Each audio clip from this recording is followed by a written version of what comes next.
दोस्तों आजकल आत्महत्या की प्रवृत्ति बहुत ही ज़्यादा बढ़ती जा रही है। लोगों में जीवन के प्रति उदासी बढ़ रही है। हमें पता नहीं होता हमारे आसपास मौजूद ही कोई व्यक्ति अंदर से कितना खोखला, कितना अकेला, कितना टूटा हुआ महसूस कर रहा है। जीवन को ख़त्म करने के उसके अंदर ख्याल आ रहे हैं। तो ऐसे लोगों में जीवन भरने में ये कहानी बहुत ही ज़्यादा मददगार बनेगी। बस आपको 5 मिनट इसे धैर्य से सुनना है। दोस्तों अक्सर मैं अपने वीडियो में कहता रहता हूँ कि भगवान संघर्ष और दुख की घड़ियों में तोड़ने के लिए नहीं देते, बल्कि चट्टान जैसा सख्त बनने के लिए देते हैं। अब जो इसका इस्तेमाल कर लेता है वो शीर्ष पर पहुँच जाता है, और जो टूट जाते हैं इन घड़ियों में वो टूट ही जाते हैं। जीवन की एक व्यवहारिक बात आज मैं आपको इस वीडियो में एक व्यवहारिक तरीके से बताऊंगा। इसका प्रयोग दोस्तों नर्क जैसे दुर्गम स्थानों में जो हमारे फौजी तैनात हैं उनमें आत्मबल देने के लिए किया जाता है। तो ये वीडियो आपके लिए बहुत ही ज़्यादा हेल्पफुल रहने वाला है। तो चलिए इसको शुरू कर लेते हैं। दोस्तों जापान एक देश है जो समुद्र के बीच में स्थित है। वहाँ पर भूमि की कमी है, ज़मीन की कमी है वहाँ पर, इसीलिए सब्जी आदि के स्थान पर जापानियों का मुख्य भोजन है मछलियाँ।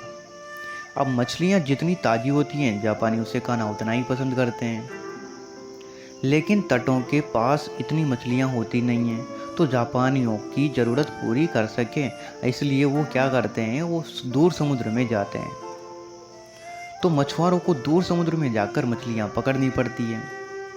दूर समुद्र में जब इस तरीके से मछलियाँ पकड़ने की शुरुआत हुई तो मछुआरों के सामने एक गंभीर समस्या आ खड़ी हुई। वे समुद्र में जितनी दूर मछली पकड़ने जाते उन्हें वापस लौटने में उतना ही समय लगता। अब मछलियाँ बाजार तक पहुँचते पहुँचते बासी हो जाती और फिर उन्हें कोई खरीदता ही नहीं। यानी समस्या जस की तस बनी रही। इस समस्या से निपटने के लिए मछुआरों ने अपनी नावों पर फ्रीजर लगवा लिए। वे मछलियाँ पकड़ते और उन्हें फ्रीजर में डाल देते। इस तरह से वे और भी देर तक मछलियाँ पकड़ सकते थे और उन्हें बाजार तक पहुँचा सकते थे।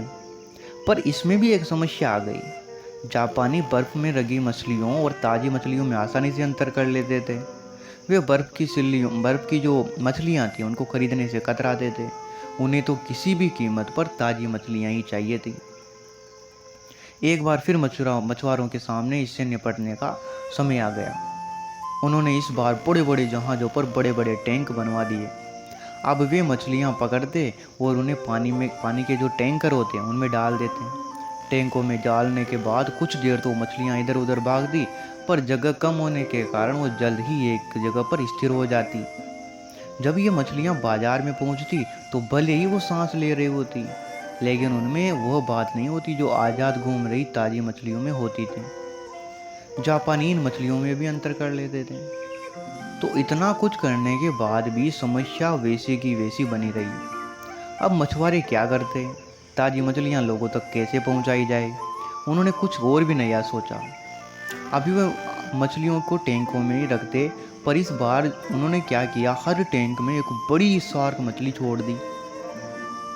शार्क कुछ मछलियों को जरूर खा जाती थी, लेकिन ज़्यादातर मछलियाँ बिल्कुल ताज़ी पहुँचती थी।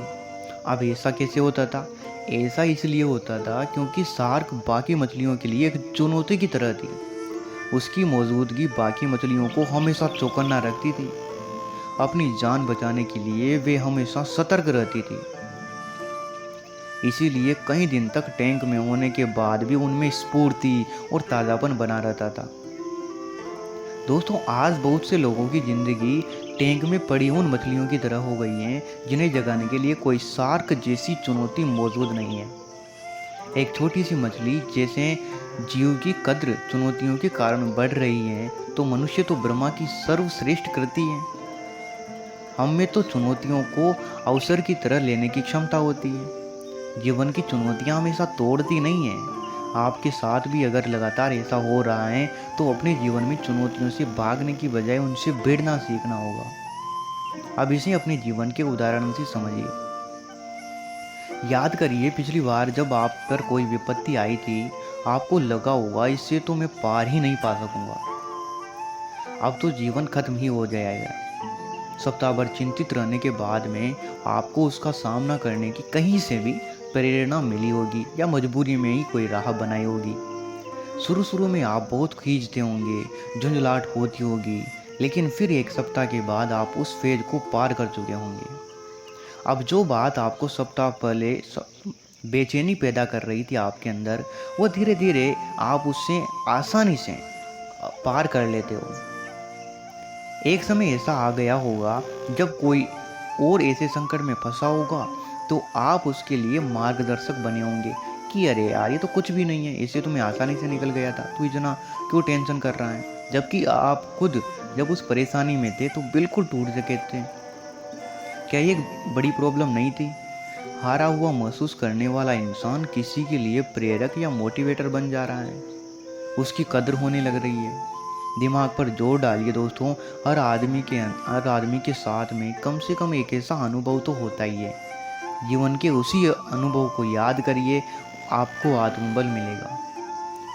चंद सपनों के मर जाने से जीवन नहीं मरा करता।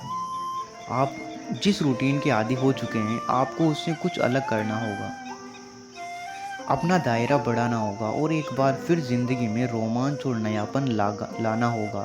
नहीं तो बासी मछलियों की तरह आपका भी मोल कम हो जाएगा। लोग आपसे मिलने जुलने के बजाय बचते नजर आएंगे। अगर आपके जीवन में चुनौतियां हैं, बाधाएं हैं, तो उन्हें कोसते मत रहिए। कहीं ना कहीं ये आपको ताज़ा और जीवंत बनाए रखती है। इन्हें स्वीकारिए, अपना तेज बनाइए। जीवन जीने की ये कला आप में जीवन भर देगी। तो दोस्तों, हम मिलते हैं नेक्स्ट वीडियो में। तब तक के लिए धन्यवाद। चैनल को सब्सक्राइब जरूर करें।